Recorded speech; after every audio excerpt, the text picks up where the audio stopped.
All right, cool. We're here at Roach's Gym with Sami Hayes, pride of South London, Tunisia, and Egypt. Yes, okay, cool. How are you? I'm good, mate. You? I'm good, I'm good. Well, it's obviously great to hear from you because obviously your teammate Jack Allen, our mutual friend, he's been banging on about you to me for about 2-3 years, saying you're like basically like a godfather or sort of Muay Thai and sort of martial arts. So is that true? I don't know. I think he's blowing smoke up my ass a little bit too much. Well, what I found is because you're 21 years old, right? Yeah. And you've had already 6 bouts. 6 pro fights. 6 pro fights. Oh, no, I'm lying. Well, yeah, online it said that you've had 8 pro bouts. Okay, they need to update the profile because online it said you had 6 pro bouts. But even at 6 or 8, that's still quite a lot at your age for like, pro bouts. For under the Muay Thai scene, I'd probably say I am a baby because you can get like 16-year-olds that have had like 40, 50, 60 fights. You know Pro what I mean? fights? Yeah. Wow. In Thailand, they don't do amateurs. They just go straight. Yeah, because they become pros at like 12, 13, don't they? Yeah, there is no amateur. It's just Muay Thai. They don't describe it as pro or anything. It's just fight. It's kind of like it's a way of life for them. Yeah, it's work, innit? Is that what you want to get to, sort of fighting in sort of Thailand? Yeah. I've fought in there a couple of times, but I just want to fight on the world stage globally. Yeah, because I think what a lot of people don't know about Muay Thai, it's not say like boxing or MMA. They don't have say one premier promotion. I guess you could say one FC, but they have like the Olympic Stadium, or was it Lumpini Stadium or whatever it's called? Lumpini, Raja. Yeah. The two. And that's basically their equivalent of being at Wembley. Yeah. Essentially, there's not like a Premier League or a Champions League. It's like this is our sport and this is what it is. Kind of thing. I think as a like the best 2 stadiums that we said, Raja and Lumpini, but the 2 big shows in Thailand, you're looking at RWS or One. Yeah, I think so because I think when I think of One, I think of Muay Thai. Well, they do MMA, they do a bit of grappling, but I think of Muay Thai when I think of One, and I think that's kind of one of the reasons why it hasn't. One FC hasn't really sort of, gone out to sort of the more casual MMA fans. But I think what they do with grappling and Muay Thai has been really, really good. But I want to start with, so how did you even get into this? Because obviously you're still so young. What got you into fighting, combat in general? Obviously, same old, innit? This area is not the nicest of areas. My mum wanted me to be a little bit more safe. That old boring cliche story. But truth be told, I had a fight on a bus. On a bus? With a boy 2 years older than me. Yeah. And I weighed him in big time. And I was just like, after that point, I was like, oh, I think I know how to fight. Let's hone this in and just focus a little bit and see what we can do with it. And then that's what I said. And you get them thoughts like, yeah, I want to start doing something like this. But truth be told, I watched the Conor McGregor film, The Notorious. The Notorious one. And Brilliant. I was like, I'm in. I'll see what he was doing in his life that he was living. I was like, I'm in. Let's do that. Yeah. It's interesting because I've shown that film to people that don't watch combat sports and they're like, wow, that's unbelievable because he sort of went from nothing to something and changed the sport. But then it's interesting then, how did you sort of end up doing more Muay Thai? Because obviously you'd think watching that, you'd be, oh, I want to be the next MMA guy. I had done Muay Thai when I was in like year 7, year 8. Like my mum took me down to the gym because I was having a little bit of grief at school with a couple of kids. So I was just like, my mum sent me down to Kettle's gym in Sikkup. And then I was just like, I had a misconception of MMA that I thought you had to learn, like it was a requirement. You know, you go to a job and you need to have this skill set. Yeah. I thought you need to have you'd have to have done boxing for a year or Muay Thai or any other martial art to get into MMA. Yeah. I never knew it was just like, that was my conception back then. Right, because it's changed a lot because back in the day, it was like you're a master of one and then you learn when you've made it sort of thing. Whereas now, people that have been watching MMA for years, like kids, they sort of just do everything from the beginning and you just sort of learn. Yeah, I thought you had to do something before you get in there.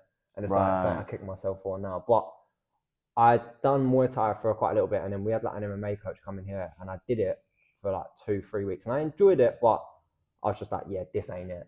Really? I don't like this. No, yeah. I didn't like the fact of like when you're up against the cage and they're pushing your head against the cage. I was like, nah. What did you find it boring? Did you think it was? What didn't you like? I just thought this ain't me. Like I prefer kicking you. I just prefer stand up. Right. Yeah. Do you find it boring to watch MMA? Now I do because now before everyone you get the jiu-jitsu guys and the wrestling guys that say it's entertaining. You should see, if you understood what they were doing on the floor, you'd like it more. And I understand that it probably is true, but I'm not paying my money to watch two geezers roll about. It's well, in my opinion, because MMA is actually my favorite sport. That is it. But that's half true. It's like it's not exciting watching a guy lay on top of another guy and the other guy is no good. But it's not. Yeah, sorry. No, you go. He's working positions and he's looking and he's transitioning and looking to strike on top. I ain't got a problem with that. But it's when you're just laying on top of it. Yeah, I think there's a bit of both. I agree with you. Like it's more exciting, say a grappler, and he's trying to go for submissions. He's trying to hurt you a ground and pound. But it works both ways. If the other guy can't do anything, the guy that's on top shouldn't sort of make it more exciting because. No, yeah, sure. Yeah. I know. Yeah, like there was a big thing in the summer where there's this guy called Chimaev, and he's like a beast. Like I think he's one of the best fighters in the world. Yeah, but he fought this guy called Dricus, who's a freak as well. He's massive. He beat Darren Till, didn't he? Yeah, he beat Darren Till. Yeah, I was gutted as well. Darren Till's one of my favorites.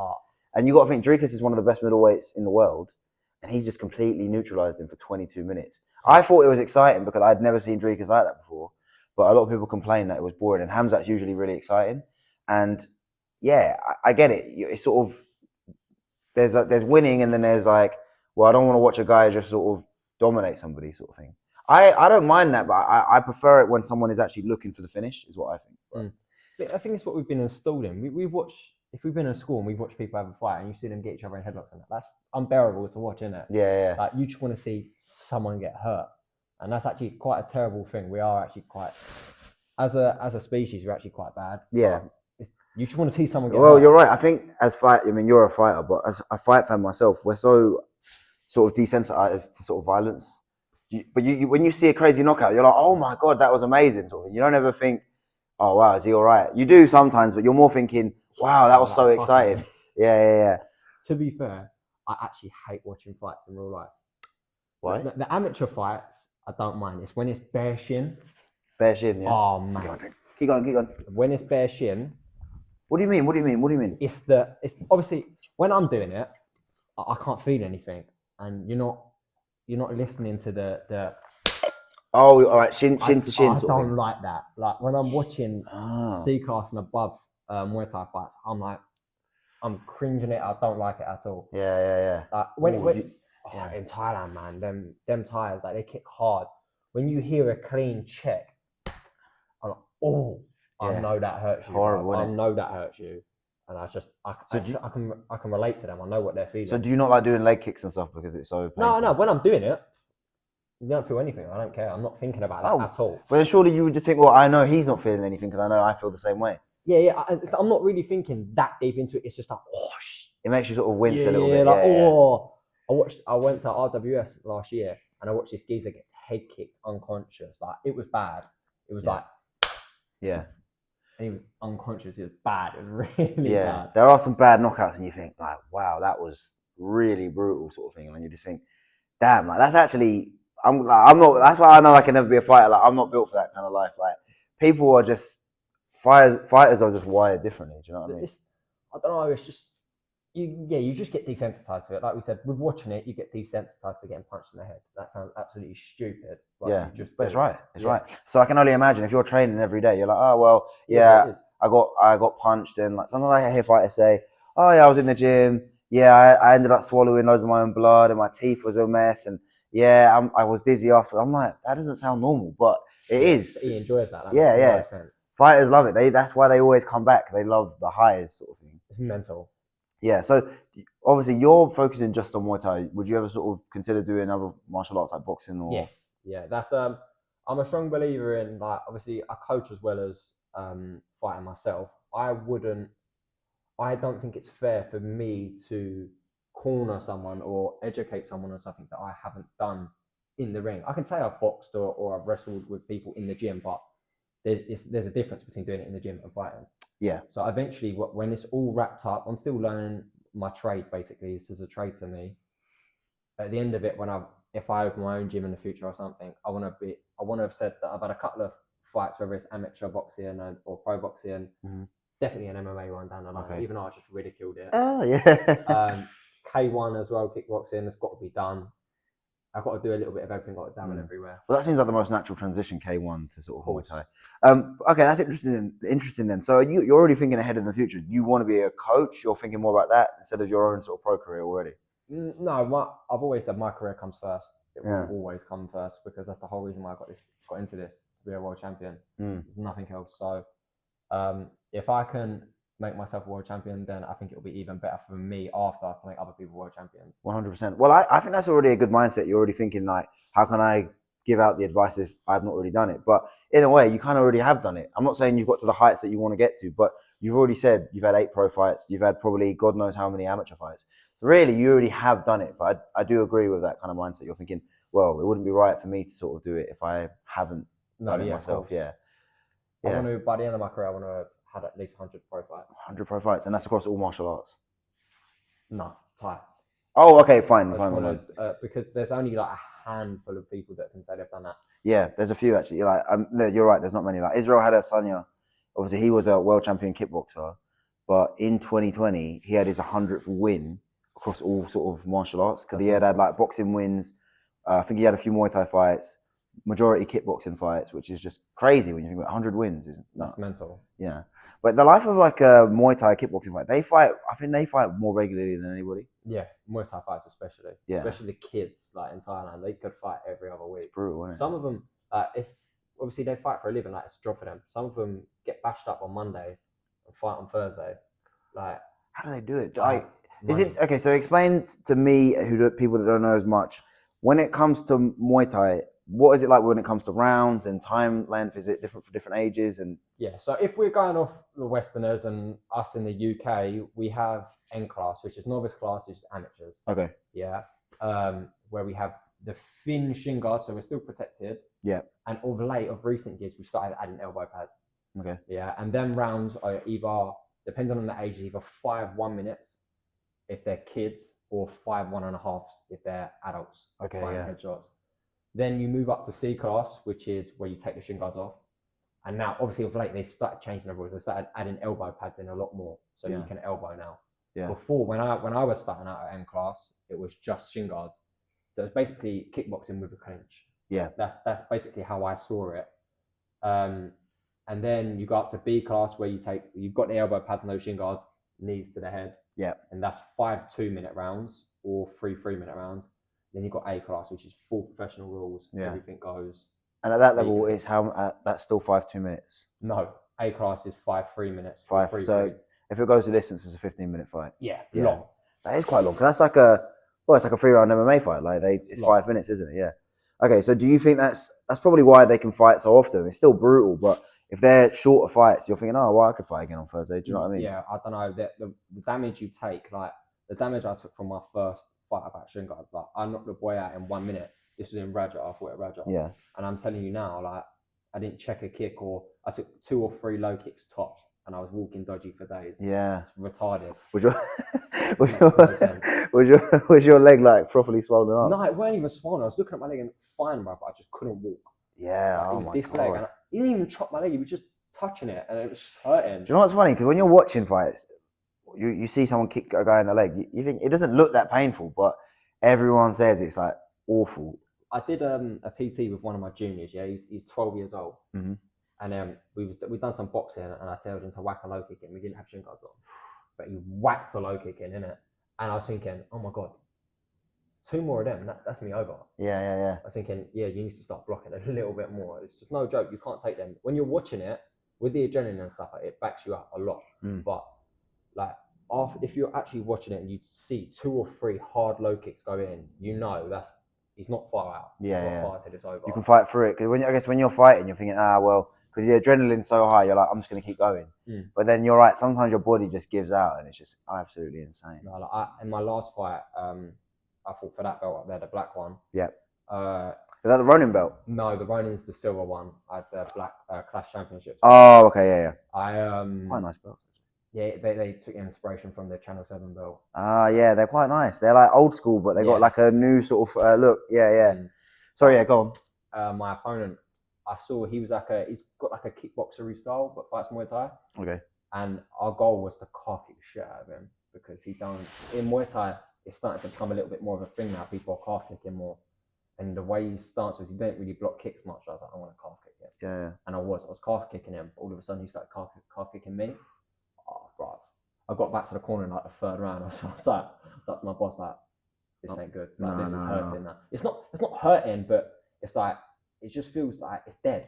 Yeah, like the health bar on a video game is like, it's going down at a rapid rate kind of thing. Yeah, like you're on Tekken or something. There was this one bit in the fight, I got it on video, he kicks me and like my whole leg does that. Oh. And at the time, I'm thinking, I hope that doesn't show too much effect, and I hope he doesn't pounce on it. But he calf kicked me, and I was thinking, oh, allow it. Yeah. Allow it.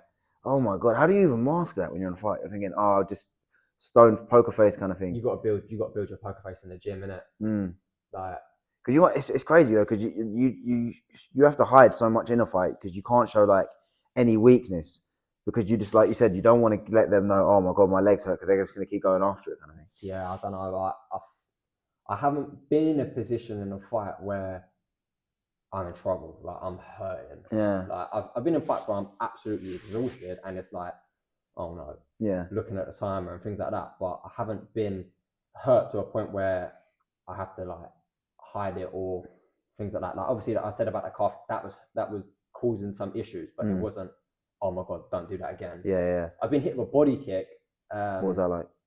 No, it was a body kick. It was just on the way out. I was moving out of the way, and his foot like just clipped me, and I was like, oh my God, don't do that again. Yeah. Otherwise I will go down. And you have to sort of keep it straight face. Yeah, it just circle out. God, that sounds terrible. Move your feet and just think about other things. Don't. Yeah, because I watched the fight. I don't know if you know him, but there was a title fight in the UFC 6 weeks ago. It was Merab Dvalishvili versus a guy called Piotr Yan, Russian guy. He's like a boxer. That geezer, that Yan can do the maddest shit, bro.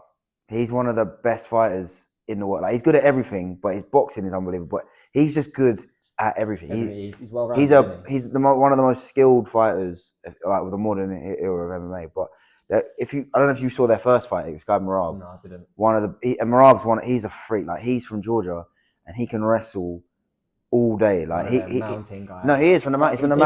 He's from the mountains of Georgia, and he doesn't get tired. Like, he goes after his fights, he goes running. Like, it's crazy. And anyway, they fought. When did they fight? They fought nearly 3 years ago, and Merab just completely overwhelmed him. Like, won every round, and he was the underdog. Won every round.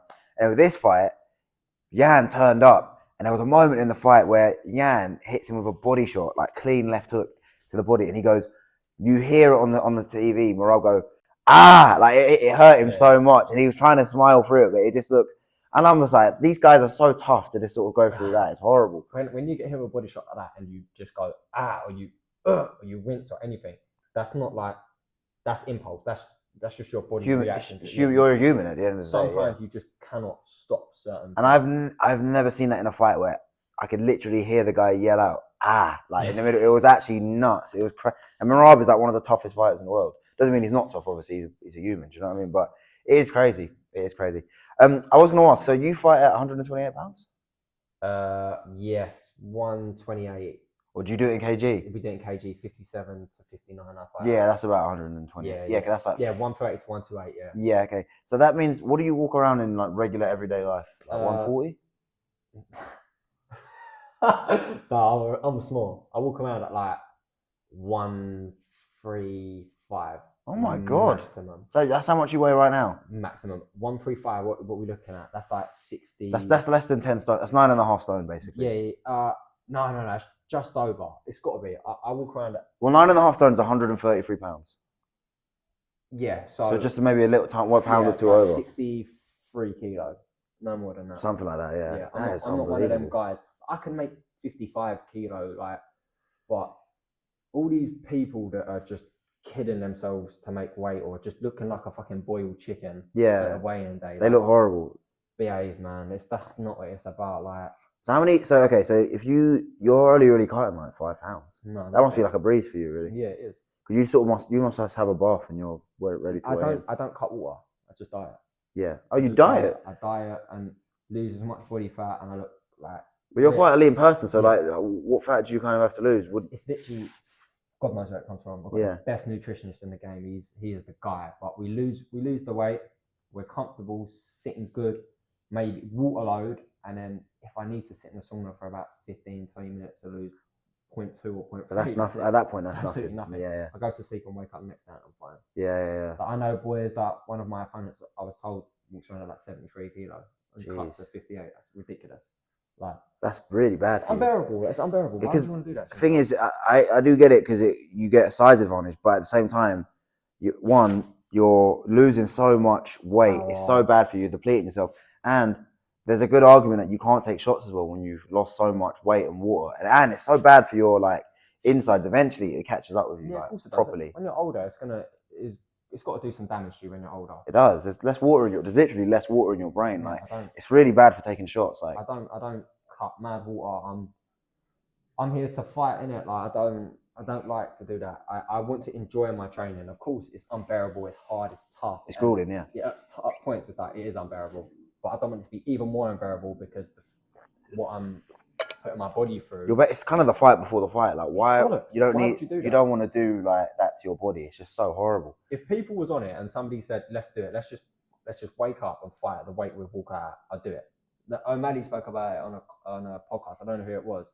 That he would fight at 145 or 155 if it was a walk around rate. Yeah, he did say that. Yeah, I would do that. I would be so on that, but nobody else is on it. So yeah, because obviously, if everybody, it's alright if some people do it, but then if you fight a guy, let's say you're fighting in MMA, your natural weight is 170 pounds. The guys that are actually fighting 170 pounds are 190, 200 pounds. It's ridiculous. Do you know what I mean? It's just not. It's not fair, is it? At the end of the day, I understand if you're naturally out of shape anyway. So what helps me is if I was a lazy, I'm not even gonna swear. If I was lazy and I was fat and I was a boozer and went out and all that, then I probably would be edging that 70 kilos.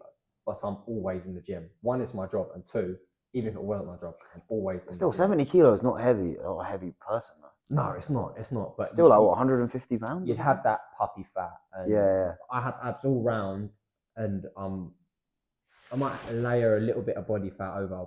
Mate, I'm a sweets addict. Yeah. I'm addicted to sweets. What's your thingy of choice?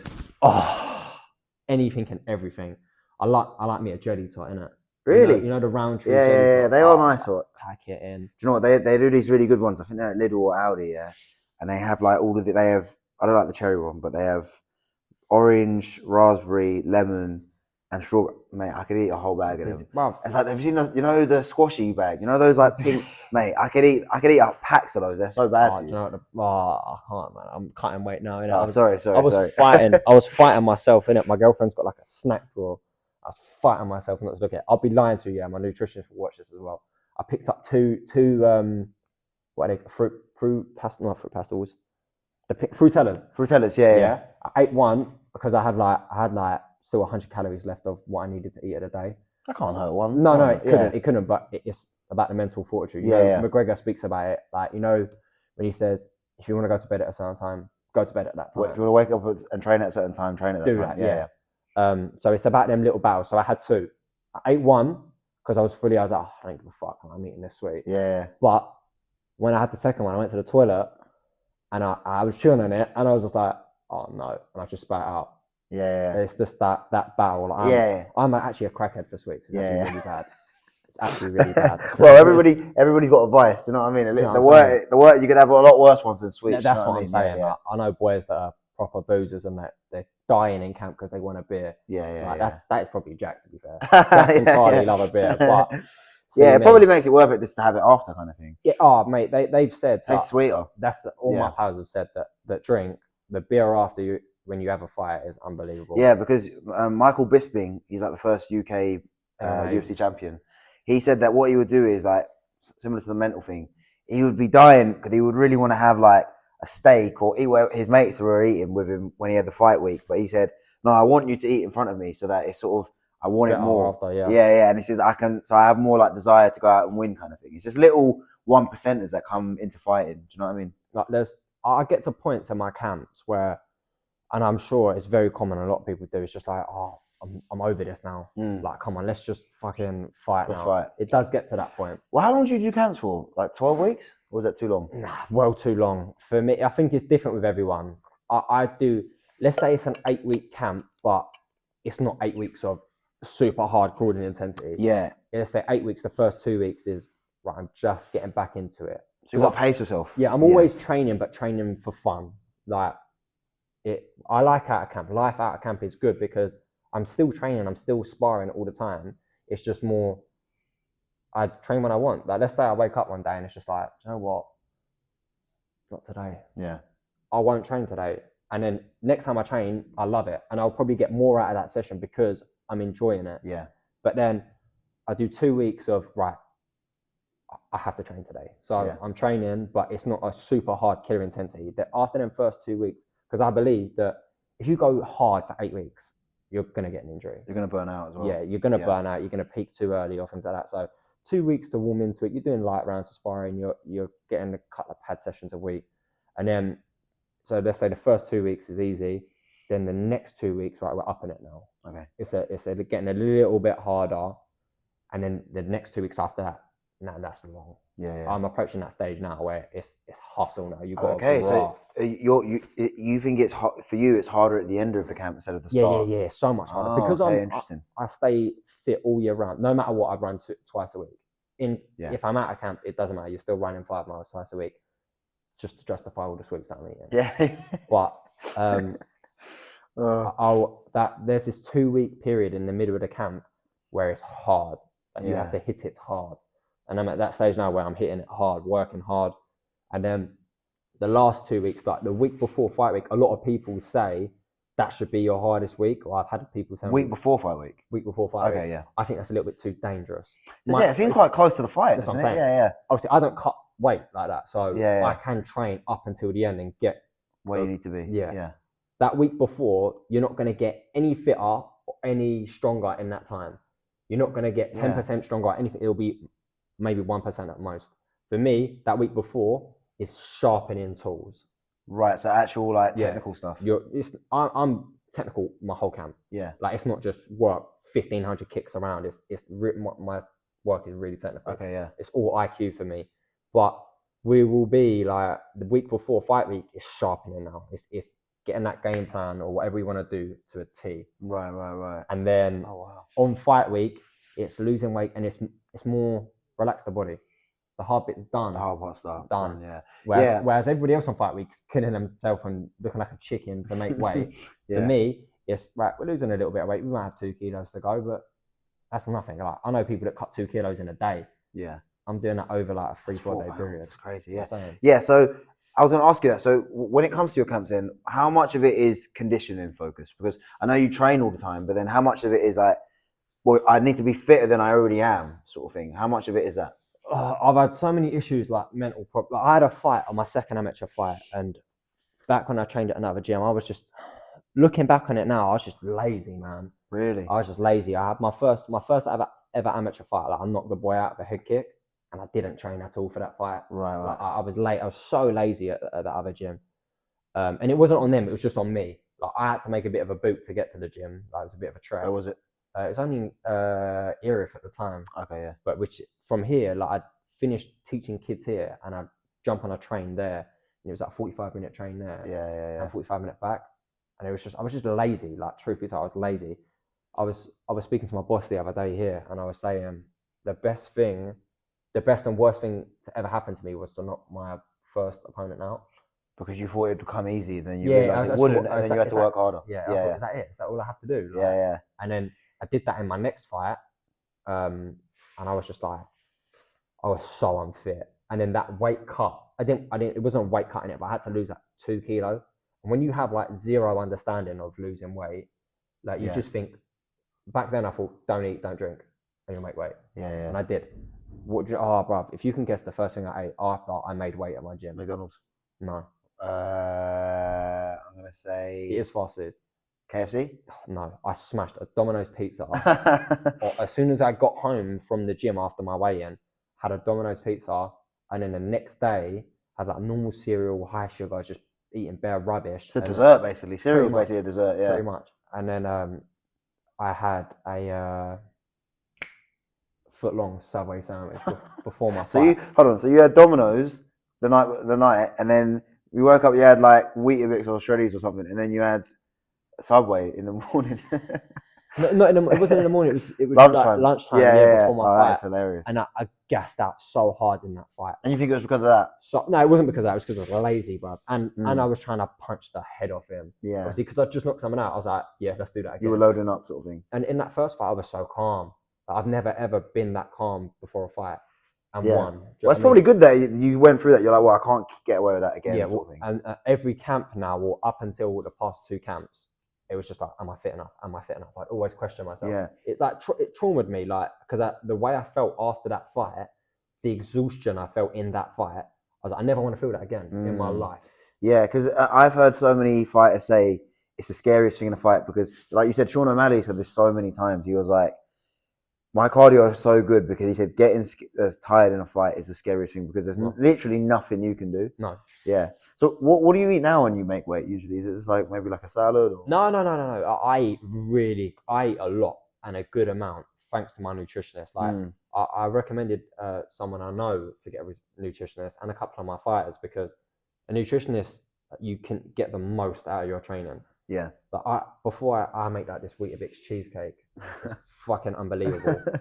It's like two Weetabix high in fiber. Okay. And then I get like this Greek yogurt, like 200 to 300 grams. That's high protein, good carbs, and tastes unreal. Yeah. With yogurt, and then I put Biscoff, like Biscoff spread on top. That sounds quite nice. It's like 400 calories. It keeps the sweet. That's only 400 calories. 400 wow. calories. So that's what you're usually eating after making weight. No. That's what I make for breakfast. That's what I have before. Oh, I see. Got you. During camp, and when I do make weight, I have that as well. Yeah. Like after. I have that, and then I'll like at lunch, your boring old chicken and rice, but I'll jazz it up with like different spices, and different flavors. Yeah, it's got to be enjoyable because I feel like you'll look forward to it more as well. Because like you said, it's fuel, isn't it? Do you know what I mean? It's fuel for when you get the most out of that training. You're like, I've eaten something nice, I can sort of go again. But you can make healthy food be nice, whether it's fish or salmon or chicken, but like you said, with some like flavour and that. Do you know what I mean? Like, it does definitely make a difference. You know that was it last year or something? That Eddie Ebu that was going viral. Eddie Ebu, he was like, "What the fuck is this shit?" He goes into that geezer had me in a headlock so hard. I thought for my first semi-pro fight in the UK, it was a C-class fight. I fought on a show called Super Fight Series. I had to make weight. It was the first time fighting at 58 kilos. Yeah. And it was without shins. And the geezer had me in such a headlock that I didn't have any carbs. I was literally just eating steak and eggs and things like that, but I was hungry all the time. Yeah. As much as he says like, oh, I only eat 1 meal a day, blah blah blah, I was starving. Yeah. And I think that 1 meal a day or that steak, and when you see all these fucking Instagram gurus eating. Yeah, they're like, oh, this is my protein this, protein that. These are geezers that aren't doing high intensity sports. Like they're not. I mean, they're going to the gym, they're lifting, they're doing bicep curls. And they're right. Not saying it's not good because obviously it's hard. Like weightlifting's hard, but it's not. Yeah, but it's not hard like fighting hard. Yeah, it's not. It's not even hard like running around being a footballer hard. It's like you need carbs. Carbs are important. Like when I speak to people that say, "Oh yeah, I want to lose weight. I'm cutting out carbs and blah blah blah." So, yeah, but you're training with me now. Yeah, but I still cut the carbs and lose weight. No, you idiot. What are you doing? Eat carbs. You need the energy for this. Like the amount of times I've come in and I've had people go halfway through a session, like, I'm so unfit, I'm tired, blah, blah. And then the first thing I ask them is, what have you eaten today? Not much. Yeah, not much. Like, what have you eaten before you came here? Oh, nothing. Yeah. Not even a banana, no. But do you like training with food? Like me personally, like I mean, I'm not doing fighting, but I love doing a lot of conditioning and running and stuff.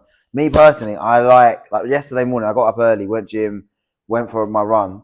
I don't like eating food before I like to go running and do cardio sort of thing. So if I'm just lifting weights, I might have like an omelette or something, but I don't like to, because I feel like I feel bloated on my stomach. I get a stitch and stuff. Do you know what I mean? I've got, but it's about the timing of the food. Yeah, you need like at least, I think if you can eat in the day, like say for example, if I'm at work and I have lunch at 1 o'clock and I know I'm not going to be going running until 6 or 7, that's fine. Yeah. Do you know what I mean? Yeah, because you won't feel it. You need. I always the best training I get is when I eat 2 to 3 hours before. Okay. And before, like my last two camps ago, I'd probably say 2 to 3 hours. That's a long time. Like, will I have energy? Blah blah blah. I remember times when I used to come here and hit pads. Let's say I had pads at 1 o'clock.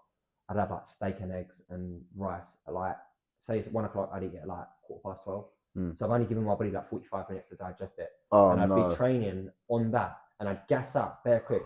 And again, I question my fitness because am I fit? Am I fit? No, you've just eaten a massive Yeah, food and it's you're trying to train timing. on it. It's timing. Yeah, because you can't like. Actually, I think that'd be the same for any sport. Like, if you were a footballer, you wouldn't have like. Because my mate, like I've known loads of professional footballers. They'll have the club to make the food for them. They'll usually just eat something like a salad or a pasta, something light though.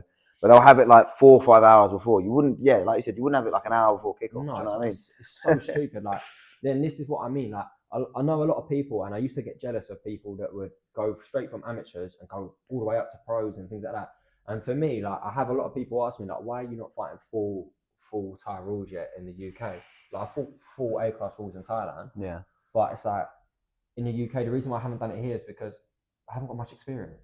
Like, right. As an amateur, I only have like 7 amateur fights. I didn't have many. So, but to be fair, you've still gone pretty fast considering you've got. I've taken big jumps and big risks, but and you've got obviously you got a pro bout next month. How many fights would you like to have this year? Oh, like 8. 8, if I could, yeah. Okay, so if you're fighting in February, which is obviously in a few like next month, realistically, when would the next fight be? Like, so I've got it's that's quite a lot of fights. Yeah, February 21st I fight, but then obviously it's Ramadan as well, so I'm already out for a month. Oh, so you're practicing Muslim? Yeah. Oh, okay. I won't be. Oh yeah. When is Ramadan? April this year? No, it's in February. It's earlier this year. Yeah. 17th of February, I think it is. 17th of Feb to 16th of March, I think, something like that. Right. Something along those lines. So I'm out for that month. Will you not train at all, or just not? No, I'll train, but it's not intensity. I don't want that pressure. I want that month to be a month of just. Focus on Because it's funny because like most Muslim fighters don't train. No, they all train. They might do like little, not like they wouldn't do camp training, but they will be training in the gym. Yeah. But there's one guy that does, Bilal Muhammad in UFC. Mental, bruv. I know a couple of. He become champ. He didn't become champion during Ramadan, but he's had short notice fights during Ramadan. I think at least twice, and he won. And he said he would be training with no water. And I'm like, that's crazy. I done that last year during Ramadan. I trained for it, and I did it. Don't get me wrong, and I'm doing it again this year. But I can understand and I'm not criticizing it because it makes I wouldn't even train if I was Muslim like doing that. But I can understand I'm not eating until the rest of the day. But like, are they not having water and stuff during like just when you're in the gym training? That must be horrible. It was hard when I did it last year. It was difficult, and and it was Ramadan was in March last year, and it was quite hot. It was warm. I remember. Yeah. I remember like licking the walls of my mouth, thinking like, "Come on, man, like let's generate some bit of saliva." Yeah. But I'd rinse my mouth a lot, obviously, as long as you're not swallowing it. Yeah. I'd rinse my mouth when it got bad. Yeah, because you got to be like, there's got to be like a balance, obviously. Yeah. But what would happen though? Could you not do it? Because it's like sunrise to sunset. Yeah. Could you not? If you trained at night, technically that would be sunset, and you could do it as much as you want. You can. You prioritize your training to the night. That's what I would do. I did my training earlier in the day. So let's say I ate my food at like 4:30 in the morning or something like that. I train at like 9 o'clock. So I've still got energy and things like that. And then I just survive all the way through till 6. It was 6 last year. And then I trained again. 6 p.m. 6 p.m. Oh, it's not too bad. Yeah. But I remember like 2 years ago, there was one. This is before I was fully practicing. There was one. I fasted because my nan, like she's strict. Muslim, she was breaking her fast at like 7:30 in Tunisia, but here it was like 9:30 p.m. Oh, so you were doing it at the same time as her, kind of? No, I did it on one day, but like I want to do it for her, blah blah blah, and then in the UK it was completely different. Like obviously our sunset's so much later in the summer. Yeah, of course. Of course. I wasn't even thinking about that. 9:30. That must have been rough. That was rude, and I was like, I'm not doing this again. Obviously. It must be good if you're in a country like, because obviously like Australia have their summers and winters the other time. That must be lovely doing it there because it's like a lot earlier, kind of thing. Anyway, I think I'm not quite sure. I might be wrong in it, but I think if you're closest to the equator, surely the sunset and sunrise isn't always late. Yeah, because it's weird because, like, for example, it's summer right now in Australia, so their sunset is really late. But when it's our summer, it's their winter, so obviously their thing is a lot earlier. So it's just surely if you're in the middle of the earth, yeah. Got nothing to do with Yeah. So what I was going to ask actually is, because it's quite rare that you see people that like fighting that are into Muay Thai. Why do you think it's never really kind of broken through into the mainstream? It's coming. You think so? It's so coming. Yeah. Like it's definitely coming. With one doing what they're doing for us, it's coming. Yeah, because obviously, even people that don't follow Muay Thai, they know about guys like Haggerty and Rodtang and stuff like that. But it's just like, I feel like there's such a gap in the market, but I feel like sometimes they don't do the best job of making it more marketable to casuals. Yeah, Which you don't want to bend your principles at the same time, but they need to sort of do something to make it more marketable, whether it's like more homegrown talent and build up these stars. But I think one needs to bring it to the UK. Yeah. One championship. I know they was talking about it when John was gonna. There was little talks back a couple of years ago, John versus Liam Harrison or John versus Nico Carrillo, but that's sort of faded away now. Yeah. But social media is growing. Do you know what I mean? Like you see like reels on Instagram where people are talking about boxers versus Muay Thai fighters and things like that. Like you do need to just bridge the gap. Like I say this all the time, innit? Because this gym's like mixed between boxing and Muay Thai. Every boxer here wishes they was a Muay Thai fighter. Why do you think that?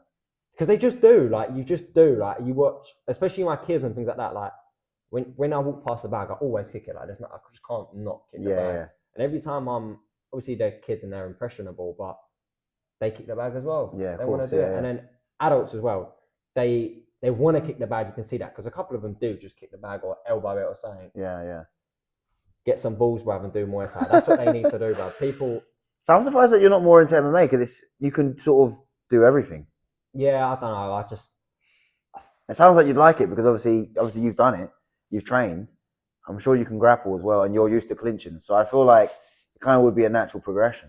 Yeah, but when I've on a joke, I've joined in with an MMA and had a roll about with them. Like it's super hard. Like, do you know how hard that is to roll around? I'll roll around for about 35 seconds. It's game over. Yeah. I need to sit down for about 10 minutes. Yeah, but then I feel like you could still learn it because it's like the conditioning just comes with practice. Do you know what I mean? I think it's one of them ones I got to do MMA outside of camp. It's not one to do in camp. Yeah, that's what I mean. Yeah. Injury or strain of muscle or something. It's too close. It's too risky. But it's definitely something I need to dabble into. Yeah. With my work being a little bit busier now. All right, well then, let me ask you this: what do you think is the single best martial art to know? Muay Thai. Muay Thai. That's it. Why do you think that? It's got everything.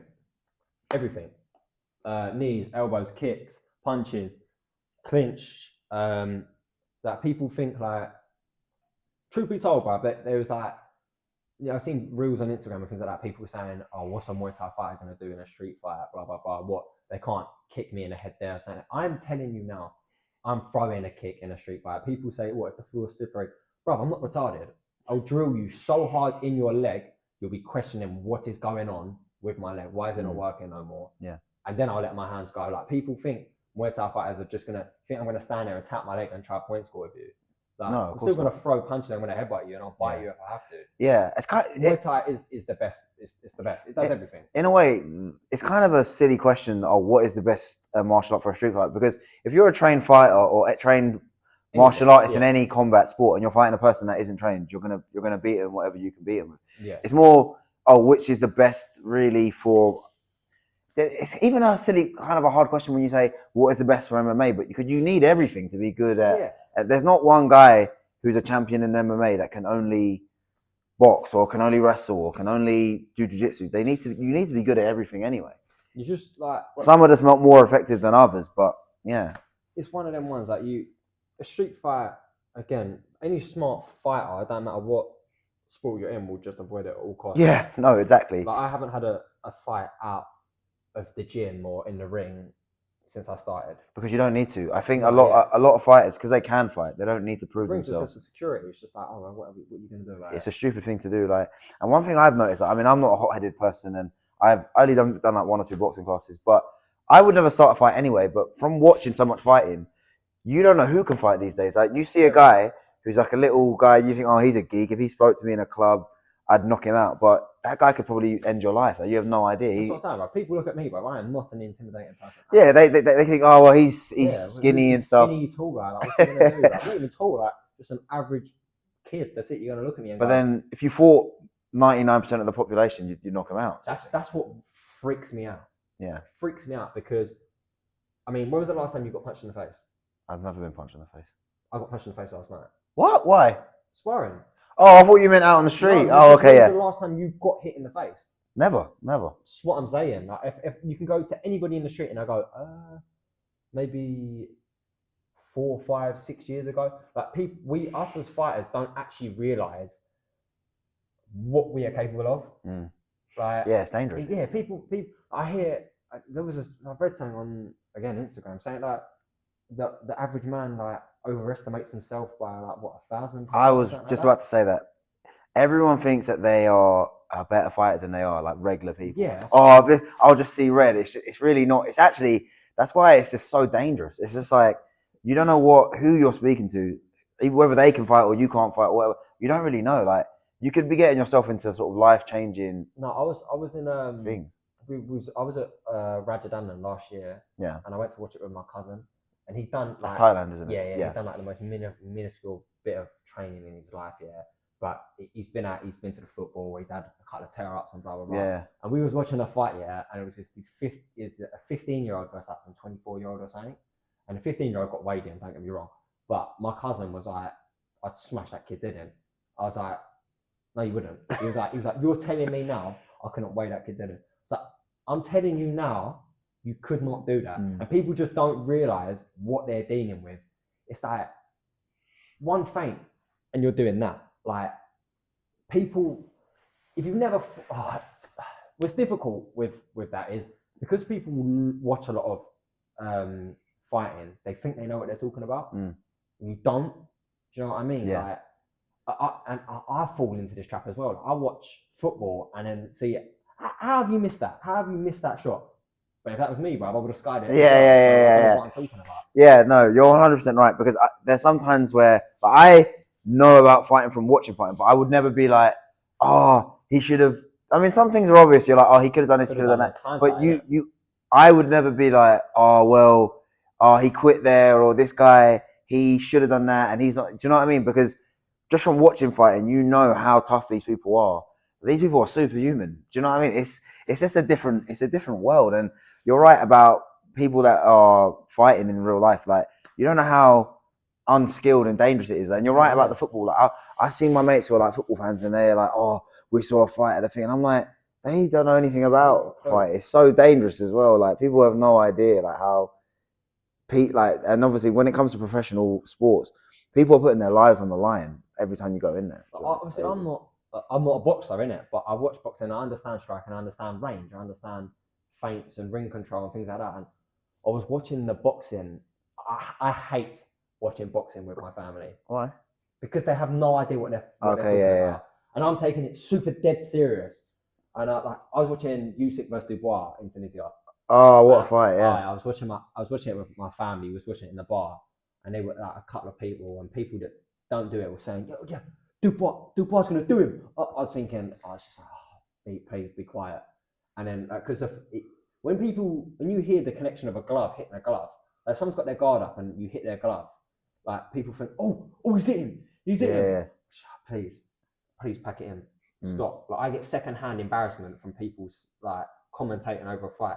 Like, bruv, just shut up. Yeah. I can't watch combat sports with people that don't watch it or don't have a clue what they're talking about. Yeah, I get what you mean. It does, it actually stresses me out. I do get what you mean. Because sometimes I'm watching fights and I'm like, that's why, I mean, I sometimes that kind of puts me off training because I'm like, I don't want it to not be fun anymore because I love watching MMA and boxing. I'm thinking, I do want to train and sort of learn more and get in the gym, but I kind of want it to be fun still. Like I sometimes I feel like if I know even more about it, I'll be like, oh, I want to enjoy it as much. You know what I mean? You see it from a different lens. There's sometimes where I need to sit when I'm watching it. I watch it from like a coaching point of view, where I'm really in depth and you should have done this, you should have done that. But then sometimes I have to remind myself midway through a fight, like, bro, just sit down and enjoy the fight. Like, so enjoy it from an entertainment point of view. So do you watch fighting for entertainment? Yeah, like not really. The same as when I used to play football. I never watched football at all. Really? At all. I hated it. I hated watching it. Do you not watch football now? Now I watch it. I don't play football. Who do you support? Arsenal. Ah. Yeah, right. Okay. Oh, we can talk about that later. But like now, like I have to sit there and force myself to watch a fight. Really? Like, for my own IQ. So you're not watching the big fights? Like there's been in the last couple of years in boxing, there's been so many good fights. In MMA, yeah, I feel like there's been in boxing, MMA. There's been so many big fights in the last couple of years, especially in boxing. And I'm more of an MMA guy, but there's been so many good fights. I love it. Like I just there's nothing better than seeing a good fight in my opinion. No, it's just so good. Like I'm talking watching Muay Thai. I watch a big pay-per-view boxing. Like Crawford Canelo or That was something, great, something yeah. massive. I watched that. Ben versus Eubank or Yeah, something. I went to watch that, the first one. Yeah, so did I. Oh, did you? Yeah, it was unbelievable. Oh, Wasn't it? mate, when Senior come out. Oh, because mental, mate, right? the whole It stadium went just went erupted. It was just one of the craziest things I've went ever off. seen. So good. It was good. It was like WWE. Like, It was unbelievable. scripted. Yeah. It looked like it was scripted as fuck. It was brilliant. I'm all for it. Yeah, it's great. But you're right though, 'cause when you're watching fights and you're like, wow. And sometimes when you're watching the two best in the world, you're like last year it was Bivol versus Beterbiev. I didn't watch that because Oh I knew it my was going to be like a bit of a chess matchy sort of thing. No, it was did you watch the first fight? No. Oh my! So the first fight was kind of like a chess match, but it was really exciting. The second match was like that, but even better. It was just a scrap, but they were intelligent at the same time. They weren't just winging punches. I'm a straight noob when it comes to boxing. I'm not even going to sit there and understand like I know what I'm Oh, talking listen, about at that level. Yeah, but no, listen. Put it like this. I love watching. I watch boxing every week, but you know more than me about fighting, so you would know more than me anyway. But I know about, say, the fighters, so I wouldn't even worry about something like that. But I get at the same time, boxing isn't always the most action-packed. No, yeah, I just even with Muay Thai, like. Well, who are your favourite fighters to watch in any sport, like any combat sport? Who are your favourites to watch? It used to be McGregor back in the day. Well, he's my favourite fighter, but Adesanya was entertaining, but on his rise, man, after he won the belt, it was just like quite safety. But then, if we're talking Muay Thai, there's this RWS fighter called Dan Paranchai. Dan Paranchai. I've never seen a left kick like it. And he's from Thailand. He's from Thailand. I love watching Alfie Pierce. He's from the UK. Yeah. He beat me up. Is he local? Is he local? He's Hertfordshire. Oh, okay. Near like Watford kind of thing. Yeah, okay. he fucked me up. Really? Okay. Is he a lot older? 23. He's not older. He's bigger than me. It doesn't matter. If he was the same weight, he'd still get along. Okay, yeah. He's something. His style is called Muay Thai, where he just walks forward and knees you and clinches you constantly, and it's exhausting. He bashed me up, gave me my first black eye. And he's your favourite fighters to watch? He's my favourite fighter to watch. Alfie Pierce. Dan Paranchai. Let's go. Let's say Muay Thai. We go Alfie Pierce, Dan Paranchai, and What time? No, I don't like one championship. Oh, really? Why? I'm not that guy. I don't like one championship. It's just it's a hybrid Muay Thai, isn't it? Like I'm one of them purists. Yeah. Like, keep it that way. But then I also understand that there needs to be entertainment, and it is entertaining. And don't get me wrong, if Chatri shouted me and said, "Do you want to fight on mine?" I'm there. You're there, yeah. But him and Superlek. Okay. Oh, okay, yeah. Superlek is okay. So those are your three guys in like in Muay Thai. Okay, cool. And then you said from MMA, your favourite fighters are Conor McGregor to watch and Adesanya. And what's his name? Aussie guy. Volkanovski? No. Robert Whittaker? Yeah, unbelievable. That cross-head kick is unbelievable. Yeah, he knocked out what's his name? The Russian guy. He knocked out. He's done it so many times. When he hit what's that specimen? With Yoel Romero. That's the one. Yeah. When you hit him, Yoel, ate it, like, that was ridiculous. That was absolutely stupid. Yeah, he's a great fighter. He lost his last fight, a really close split decision, but he's still so good even at his age. It's unbelievable. Adesanya's actually fighting in March as well. They just announced a fight last week. Oh, is he? Yeah, he's fighting Joe Pyfer, dangerous guy. I don't even know who the fuck that is anymore, bro. I don't even watch UFC. Oh, quite sad. I know. It's coming back this weekend because it was off for 6 weeks. Oh my god, do you know who I met the other day? Who? UFC Nina. You met Nina Drama? Yeah. Really? Where? In Amsterdam airport. How random. Bruv, I was asleep in McDonald's, yeah. I was sleeping on the sofa in McDonald's, and I woke up and I saw like it had like UFC, right? And I was like, oh, I thought it was some fat geek watching UFC, innit? So I lay back down. And I thought, hang on, I sort of recognise that person. And I rubbed my eyes, and it's UFC Nina sat there with this like fat Asian guy around. Oh my god. Mental. How mad is that? Mental. I'm not that type of person to ask for pictures. No, never would I, yeah. And I didn't even speak to her, but it's just like, I recognise her. Yeah, Nina Drama. How crazy. Yeah, bruv. Yeah. Have you met any other UFC guys? MMA fight. I've never met any like elite sort of fighters or anything like that. But it would be cool. Sorry, go on. You know where you're sitting and like where you are right now? You're standing where Usman and Justin Gaethje stood. Yeah, because they came to this gym. Yeah, I remember. Yeah, when they fought Leon Edwards at UFC, I want to say 284. Or 286. It was one of those. Yeah, they come here to the gym because they showed it on the embedded and Anatomy of the Fighter. Because Jack told me that he missed it. He weren't around. No, he weren't. But yeah, they were in this gym and I was like, how mad? Because they were showing it like on the embedded and they were like, it said like Dartford, Sidcup, London. I was like, oh my God, like that's only around the corner. Do you know what I mean? It's crazy. And in my opinion, he's, you know, second best welterweight of all time. It's just he's not as big, you know, as you think.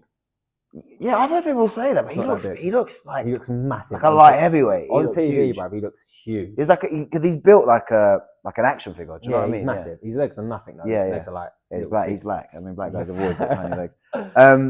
But it's like and Justin Gaethje. I mean, he's fighting this weekend. That geezer is the most inbred looking man I've ever met. I'm telling you now, bruv. He did a warm up. Do you know his warm up? Yeah, he started just kicking his coaches for no reason, like in the leg, just to mess about. And he just started doing backflips in the middle of the gym. Oh yeah, because when he wins, that's what he does. He jumps off the cage, doesn't he? Doing backflips in the middle of the ring as a warm up. He's a crazy athlete. Yeah, he's a weirdo. He's funny though. Yeah. Trevor Whitman. What a coach. Unbelievable bloke. Not even as a coach, and just as a man. Everyone said he's a really nice guy. And like the year before that, you got to think he had a crazy year. He had 3 world champions in his gym, and he's got a tiny gym. He had Rose, he had Usman, and who else did he have in his gym? He had another world champion. Well, Gaethje kind of had the interim title, but there was another one. But he had so many world champs in one go. But yeah, Gaethje's fighting this weekend. He's fighting Paddy Pimblett. Who do you reckon wins? I'm going to say Paddy, but I think it's a lot closer than people think. I reckon it'll be Paddy because he's on his up, innit? I think Gaethje's about, or he might be just over the hill. True, but he's looked good in his last few fights. I think Paddy, a lot of people think Paddy's just going to blow Gaethje out of the water. No, it's not going to happen. He could, but I don't think it's not like Paddy's a much better, say, submission artist than Gaethje, and I think he will submit him. But it's like he's not got a guy that shoots for takedowns.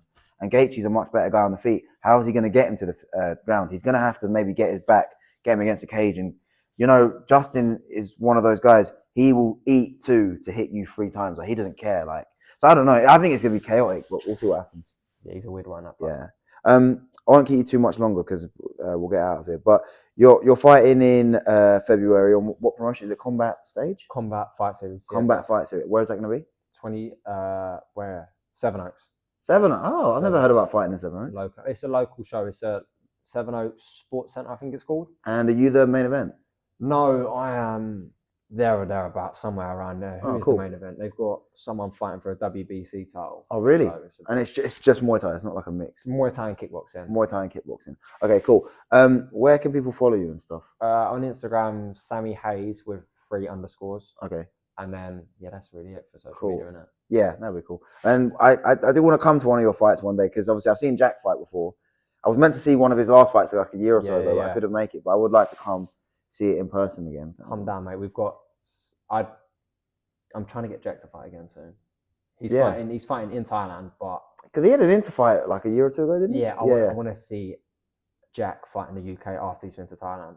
Okay, you think that being in Thailand will make a big difference? Oh, mate. And you'll be cornering then, I'm assuming. 100%. 100%. I've cornered all of his fights.